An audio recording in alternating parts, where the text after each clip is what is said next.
Well, hello, good afternoon. This is Salim Kadir from ATN News. With me, we have a guest, Ian Wade. Good afternoon, Ian. Good afternoon, Mr. Kadir.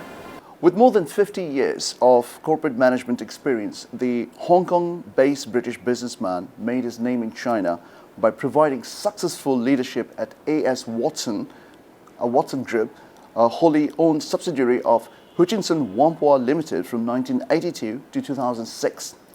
As a group managing director, he expanded Watson's retail business from 16 stores to 7,700, serving approximately 25 million customers a week across more than 37 countries.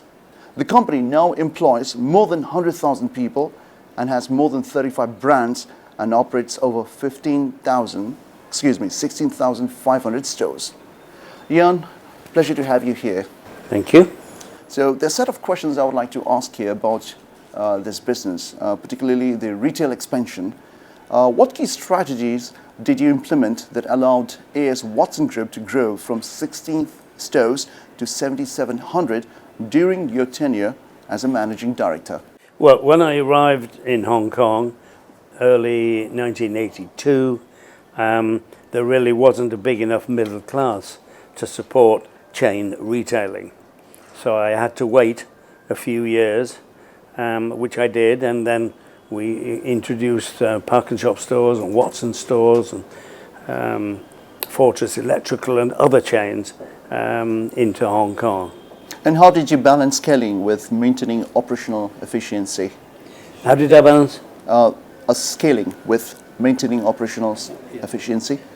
Well, that's about management, and we were lucky we had a mixture of local Chinese management and international management who were already well experienced in other countries. All right. Magical changes period.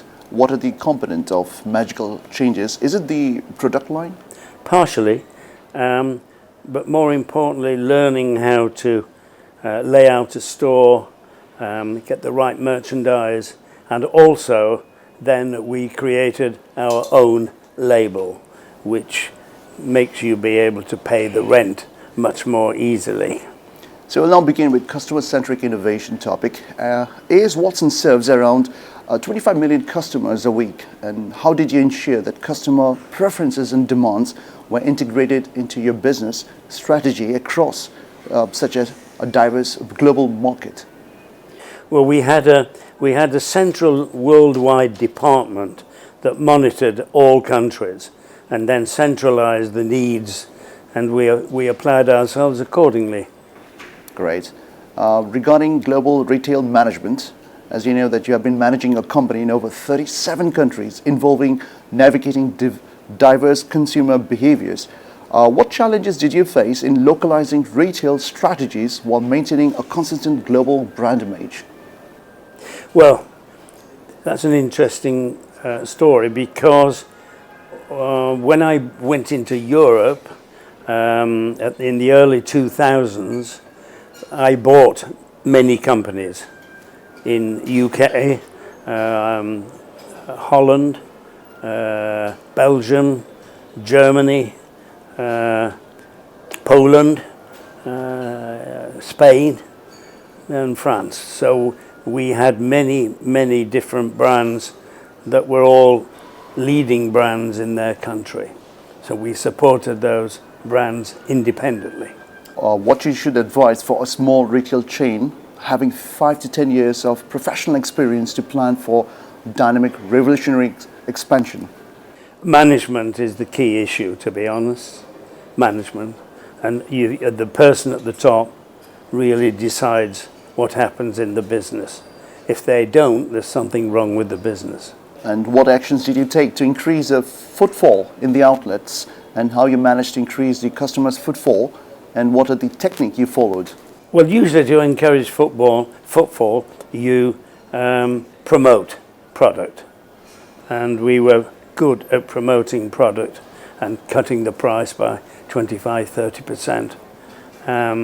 So usually store design was important because people always like to shop in a good environment, and then promotion with the main attributes. If you're given a task country like Bangladesh, what action you should plan to increase the basket size, average sales price and margin?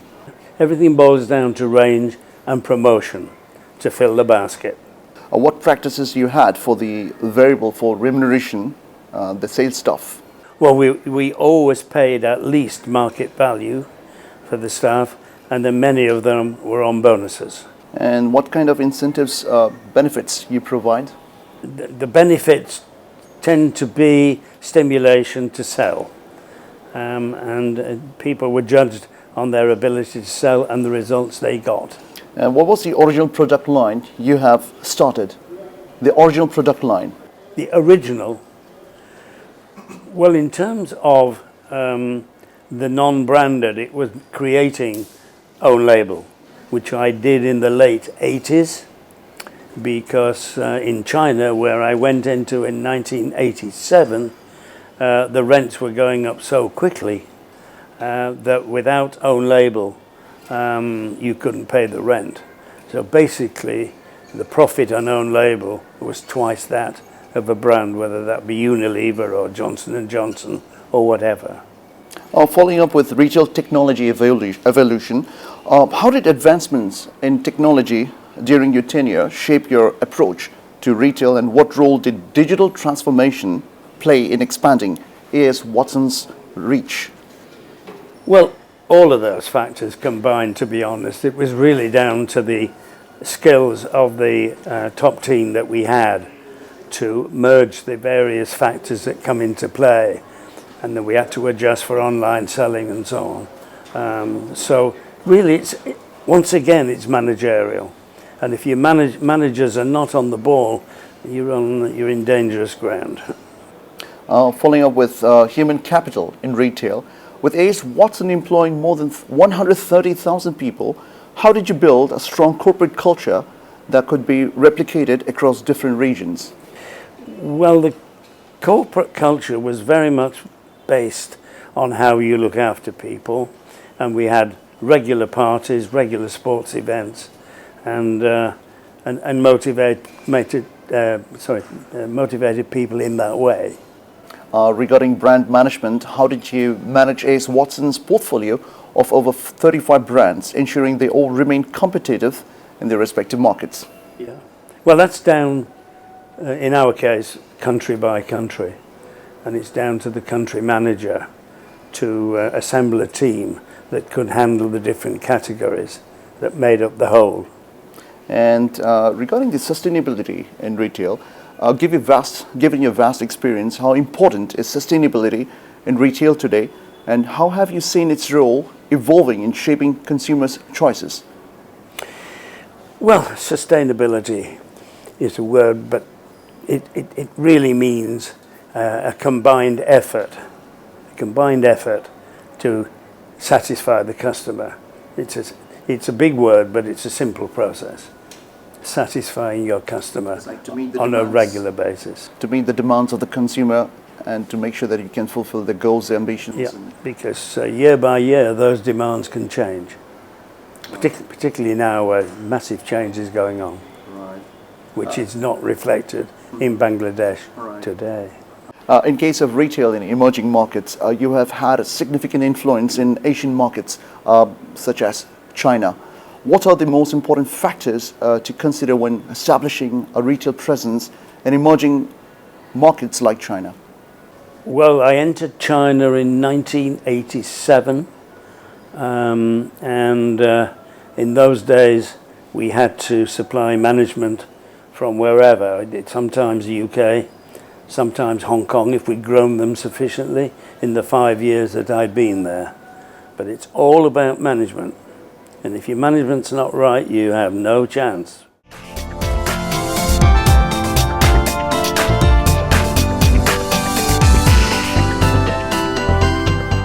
Regarding the leadership in retail, how do you balance innovation with risk management when leading large-scale retail operations? And can you share examples of those decisions where this balance was quite crucial? Well, That's a difficult question for 37 countries because each one has its own credentials, whether you're in Russia, whether you're in Spain, whether you're in Poland or wherever. The customers are quite different in their behavior patterns. So it's an adjustment to the characters within that country. Difficult to give you a total assessment of how to do it because the differences are quite pronounced. If you compare Spain and Russia, then it's chalk and cheese. You led AS Watson Group from 16 stores to over 7,700 across 37 countries. What key leadership principles did you adopt to manage such exponential growth, and how did you ensure the company's core values were maintained across such a diverse landscape? You're back to management again, and I always paid well and always gave bonuses. So my managers and my directors were paid extremely well compared to my competition. Wonderful. With retail constantly evolving, especially with digital disruption, how did you navigate the shift to e-commerce during your tenure? And looking at the current retail environment, what strategies did you believe companies need to adopt to thrive? Yeah, well, so many are failing at the moment, by the way, because they're not able to adapt to new conditions. Quite a few famous ones are failing. So there's no easy answer to this. It's your management being on the ball, able to decimate what's going on around them. So you're back to management again, I'm afraid. So what were some of the major challenges you faced in expanding AS Watson into multiple global markets, and how did you tailor the brand to fit various cultural contexts while maintaining its global identity? Nobody has ever done what I did, actually. I mean, to find 37 countries for a health and beauty concept, whatever the brand behind the name, nobody's ever done it before.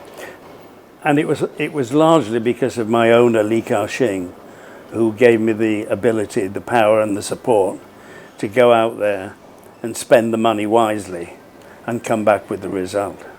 You served as an advisor to governments and corporations in both Europe and Asia. How do the business environments and government approaches differ between these regions, particularly in terms of economic policy and business regulation? Yeah, well, nowhere is a better example than Bangladesh. But yeah, there's tremendous variation between Asia and Europe alone. I mean, it's so different, the approaches of an Asian government to a European government. With your experience across multiple industries and roles, how do you approach leadership in different sectors? And does your leadership style change or vary depending on the industry, or are there certain universal principles you adhere to?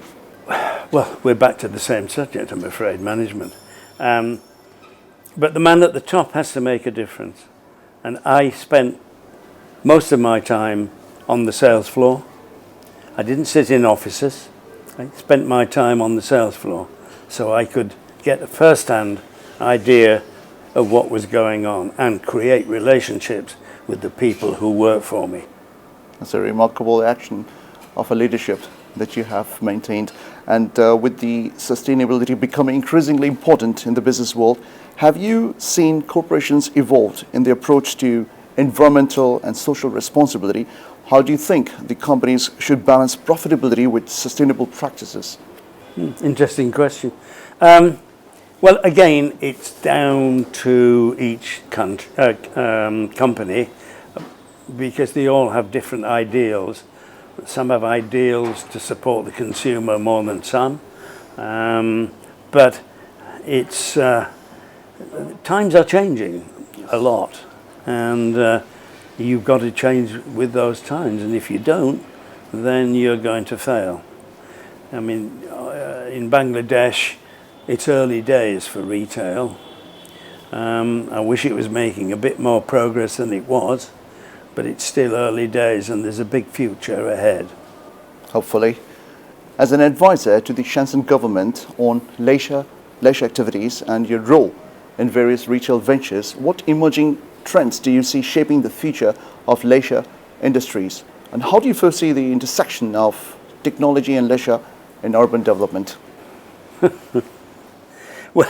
Well, again, down to country by country. There's such a different requirement from the government that leads you, and then your management ideas. So it's always a combination of what you can actually do and how far you can go in revolutionizing leisure. It is changing dramatically, but yeah, it's day by day, to be honest, nowadays, because there's so much changing. Pretty much. What do you consider to be the most pressing challenges faced by global retail businesses today, especially in the post-pandemic world, and what steps can organizations take to future-proof themselves? It's a case that some companies are not training their people.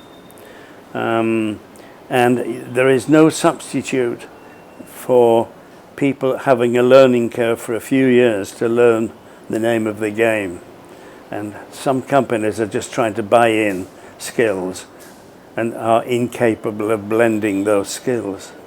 So it's quite a complex story, but it decides the winners from the losers. You've been a board member, president, advisor, a director for numerous organizations over the years. Looking back on your career, what do you believe has been the most significant impact you have had on the global business landscape? I suppose becoming number one in the world. With more than 6 decades of corporate management experience, has your view of leadership evolved over the years? And are there any personal or professional experiences that significantly shaped your leadership philosophy? Well, I had 20 years or so in Europe, retailing first, before I went to Asia. I think Asia taught me the personal side of working with people more than Europe, and I thoroughly enjoyed learning how to work alongside Asian people and how to develop women in retail, which was not being done when I arrived in Asia. A woman empowerment. And now in Watson's, and a lady runs Watson's worldwide, and the team is largely women around her. And it's not something you're seeing in many parts of Asia, including Bangladesh. And with that said, what advices can you provide or give to the businessmen and women here in this country? Give them opportunity. I mean, I had an interview with a gentleman before you who was telling me that usually in universities the women come out stronger in education, and yet they're not getting the opportunity, it seems, to develop themselves in careers. Well, back in 1996-97, we see that Asian markets, they were struggling from some sort of financial constraints. So what are your thoughts on that, and what did you do in order to make a change, or what sort of changes have you brought in to make a difference? Well, 1997 was a very interesting year. I had businesses all over Asia. I had a joint venture in Thailand, I remember, with Central Department Stores, quite a famous chain, who also were financially in difficulties, and I helped them out personally through Mr. Lee, my owner, and I thought, well, I can't really afford all my eggs in an Asian basket. What am I going to do about it? Now, being a European, I thought, well, I better go and have a look at Europe and see what we can do there. I got my owner, Mr. Lee's, permission to go and do it. I identified targets that I could buy, and I went back to him and said, it's going to cost 2 billion euros. Are we okay? And he said, yep, you know what you're doing. You go and get on with it. And eventually I got 60% of the health and beauty market of Europe in my pocket. What are your contributions in the health sector, particularly the health sector? Well, it's an interesting question, because the reason, obviously we were in packaged health, That's obvious. But what we weren't allowed to do in China was prescribe to patients. So I had to go and package health rather than medical health, and focus on beauty too. So that was the savior for me, because in America today, CVS and Walgreens, the two big boys in America, are struggling badly. In fact, CVS, it looks as though it may go into some sort of termination, because 40% of their business was prescription, and then prescriptions were starting to go online. So it left them desperately short of sales. Very interesting subject you raised, but you know that's the secret I had, that I had to focus on other areas of health and beauty rather than prescription business. Mr. Yan, thank you very much for joining us here in ATN News. I would like to see you again in near future. And with that said, I would like to conclude today's session. And thank you very much, and Assalamu alaikum.